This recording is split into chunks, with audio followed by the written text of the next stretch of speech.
Bonjour, c'est Léa, bienvenue dans cette nouvelle vidéo. Alors je fais suite à la vidéo où je parlais de mon expérience en disant que ça faisait 2 ans que j'avais arrêté de boire de l'alcool. D'ailleurs je vais te la remettre ci-dessus. Je voulais donner mes conseils dans cette vidéo pour arrêter de boire de l'alcool tout simplement. Parce que j'ai eu l'impression quand même dans les commentaires qu'il y avait quelques personnes qui avaient un peu de mal à arrêter. Alors bien sûr c'est des conseils basés sur mon expérience. Donc je suis pas du tout une professionnelle pour arrêter de boire de l'alcool, etc., etc.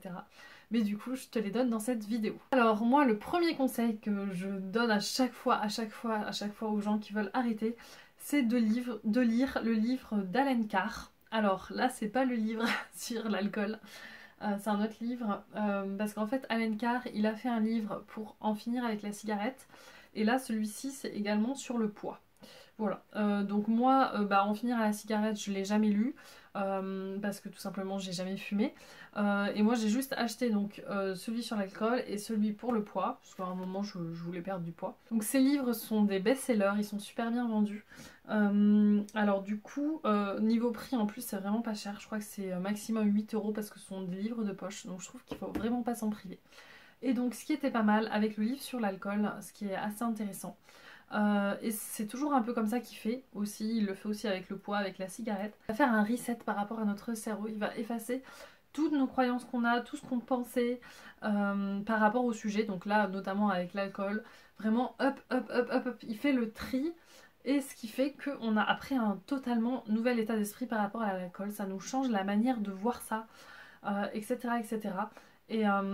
Et du coup, moi je trouvais que ça marchait vraiment. Et ce qu'il dit dans son livre, ce qui est assez intéressant, c'est qu'il faut vraiment le lire en entier et il ne faut pas arrêter de boire de l'alcool tant qu'on l'a pas fini. Et donc d'ailleurs, notamment, mon père, il avait commencé à lire le livre. Il avait commencé, il s'est dit ah ouais, carrément, j'arrête de boire de l'alcool. Il avait arrêté la lecture et il n'avait pas terminé. Et du coup, eh ben, il était motivé, puis après il a repris. Donc il avait dit de pas arrêter de boire de l'alcool avant et il avait dit de lire les livres en entier. Donc bon, donc je pense qu'il faut bien, bien suivre cette consigne-là. Et donc, vraiment, moi c'est vraiment mon conseil le plus important, c'est vraiment de lire ce livre d'Alen Carr. Je pense que ce livre est vraiment puissant, ça va vraiment vous changer votre état d'esprit, changer tout ça. Pour moi, un autre point important après la lecture de ce livre, c'est vraiment pour moi, c'est le fait de tout arrêter. Pour moi, c'est carrément plus simple de tout arrêter parce que freiner, quand on est un peu addict à l'alcool, enfin pourquoi on a du mal à arrêter, c'est qu'on est addict. Pour moi, freiner, c'est trop compliqué, il y a trop de tentations. Parce qu'il y a toujours, et ça je l'ai dit dans ma première vidéo, il y a toujours de bonnes occasions de boire de l'alcool. Il y a toujours un moment où forcément on est poussé. Donc pour moi, c'est carrément plus simple. Alors, ça peut être arrêté à vie ou alors se donner des règles. Par exemple, moi, souvent, j'ai fait par exemple des mois sans alcool, mais même des mois sans fromage quand je trouvais que je mangeais trop de fromage. Et en fait, j'avais la règle c'était, j'avais le droit à une fois par mois. Après voilà, faites-vous une règle. Ça se trouve, votre règle, ça va être de boire un soir par semaine, ou un jour par semaine, ou 3 jours par semaine, enfin voilà. Le mieux c'est vraiment d'avoir des règles et que ça soit vraiment clair et net et qu'on s'y engage en gros. Donc ça va être le troisième point, c'est vraiment de s'engager. S'engager, prendre vraiment un engagement envers soi-même. Parce que du coup, c'est un contrat entre guillemets qu'on va passer avec soi-même. Moi j'ai passé le contrat de ne plus boire de l'alcool à vie. Et en fait je vais pas rompre cette promesse. Je me suis fait la promesse donc je ne vais pas la rompre. Parce que déjà je me sentirais mal face à moi-même si je ne respectais pas un truc sur lequel je me suis engagée. Parce que c'est vrai que je respecte mes engagements. Et donc voilà, donc le mieux c'est... Alors bon j'ai dit de tout arrêter éventuellement, mais sinon vraiment c'est d'établir entre guillemets un contrat qui vous lie avec vous-même en disant voilà, voici les règles, j'ai le droit de faire ci, j'ai le droit de faire ça, etc. etc. Et histoire vraiment que ça soit posé, que ça soit clair et net, à la limite affichez-le, enfin voilà, que ça soit clair et net. Également, autre conseil, ça va être aussi de savoir pourquoi on veut arrêter. Donc ne pas hésiter à lister toutes les raisons qui font qu'on a envie d'arrêter. Tout simplement, histoire de les avoir sous les yeux, histoire de, si on commence à douter, de les avoir face à face et de s'y replonger assez régulièrement. Savoir son pourquoi, c'est toujours super important parce que sans pourquoi, on ne peut pas avancer pour faire des choses parce qu'on va forcément perdre la motivation. Donc trouve ton pourquoi, note vraiment tous les éléments qui ne te plaisent plus dans l'alcool. Également, un autre point important, c'est vraiment de le faire comme tu le sens, de suivre ton intuition et de savoir quand c'est le bon moment. Moi je sais que j'ai pris la décision un peu comme ça, d'un claquement de doigts, hop, j'ai pris la décision.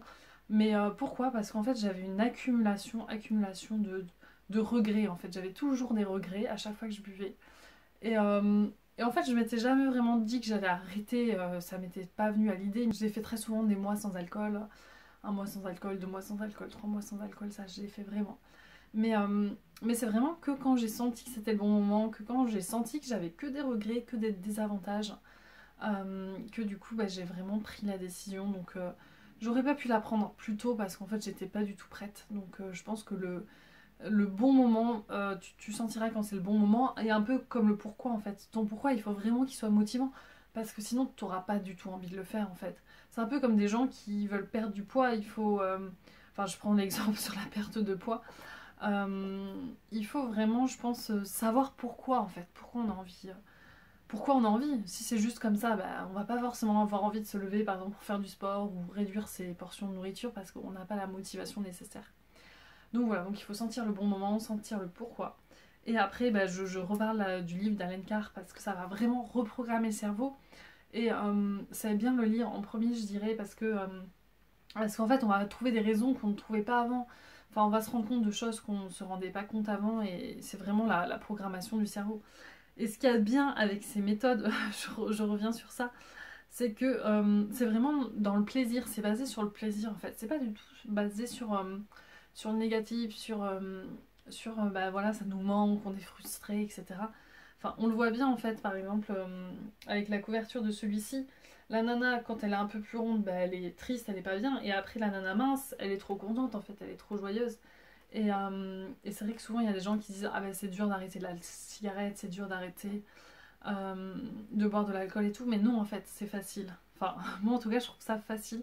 Si notre cerveau est déprogrammé, c'est simple en fait. Et après un autre point important, donc ça va un peu avec la déprogrammation. Moi en fait je me rends compte que, alors c'est cool d'avoir cette sensation associée à l'alcool, donc cette sensation ah bah je sais pas on a un problème et tout, bah forcément on va être content de boire de l'alcool, de faire la fête, ah oui vas-y, boire pour oublier entre guillemets, parce que du coup c'est cette sensation là qu'on va rechercher souvent par rapport avec l'alcool, c'est un peu le fait d'être pompette entre guillemets, enfin c'est ça un peu, c'est cette excitation, ce relâchement, etc., etc.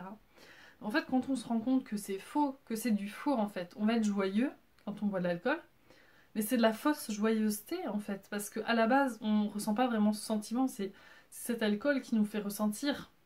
C'est faux, en fait c'est des fausses sensations. Et en fait on croit que ça nous décuple les sens entre guillemets, mais en fait non, ça nous les décuple pas du tout, ça les réduit concernant l'alcool. Parce que des fois, bah, je sais pas, il y a des gens quand ils sont bourrés, ils tombent, ils sortent pas la douleur, enfin c'est... En fait on croit que ça nous apporte du bien, mais au contraire, ça va être plus une spirale infernale en fait. On commence à boire, on commence à boire. Après, moi je sais qu'après j'avais la gueule de bois, donc je faisais rien la journée, donc je perdais une journée, et puis du coup tu te sens mal, tu te sens pas bien. Rien que le fait de sentir mal, de sentir en gueule de bois, bah, en fait, quel intérêt de pas être bien dans son corps, de pas se sentir frais, et quel intérêt en fait de ressentir des fausses émotions, des fausses sensations d'excitation qui sont complètement fausses. Donc moi je sais que je me rends compte qu'il y a des gens, je pense, qui ont du mal à arrêter l'alcool parce qu'ils s'accrochent un peu à ce sentiment justement, ce sentiment d'excitation, ce sentiment de fête, ces sensations en fait, c'est ça qu'ils aiment, et du coup bah s'ils voient pas d'intérêt d'arrêter, bah voilà, ils vont pas le faire parce qu'ils sont accros à ce sentiment, et je peux complètement le comprendre parce que c'est cool en fait sur le coup. C'est cool, bon, jusqu'à qu'on se rende compte que c'est faux en fait, que on va rigoler à des trucs pas drôles, qu'on va avoir l'impression de dire des trucs intelligents alors que c'est clairement pas intelligent, etc., qu'on va se faire du mal éventuellement. Donc voilà, donc jusqu'à qu'on se rende compte que c'est faux, que c'est du fake, et que c'est entre guillemets un pansement qu'on va se mettre sur des choses pour lesquelles on se sent pas bien en fait. Des fois, on va pas regarder notre réalité en face. Et je sais qu'en tout cas, moi, pour ma part, quand j'avais plus envie de boire, enfin par exemple, en rupture amoureuse, je sais que j'ai plus envie de boire. Pourquoi? Parce que je suis pas bien. Et j'ai envie de combler ce pas bien par de l'alcool. Sauf qu'en fait, ça va pas résoudre mon problème en fait, ça résout pas le problème, ça met juste un pansement, mais un pansement qui en même temps va pas te soigner du tout, ça va même limite creuser ta plaie davantage. Donc moi je le vois vraiment ça comme ça.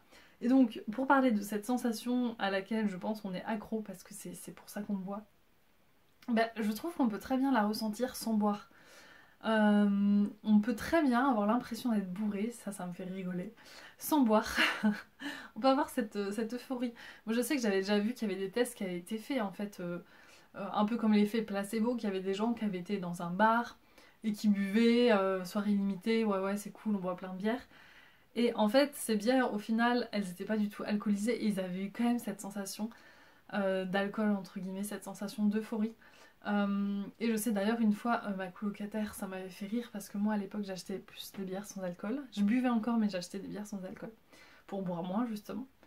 Et elle m'avait dit le lendemain genre oh là là hier soir je t'ai pris une bière et tout. Oh là j'étais trop bourrée. Enfin elle me racontait son truc et tout. Et je lui ai dit mais tu sais que en fait cette bière il n'y avait pas d'alcool dans cette bière.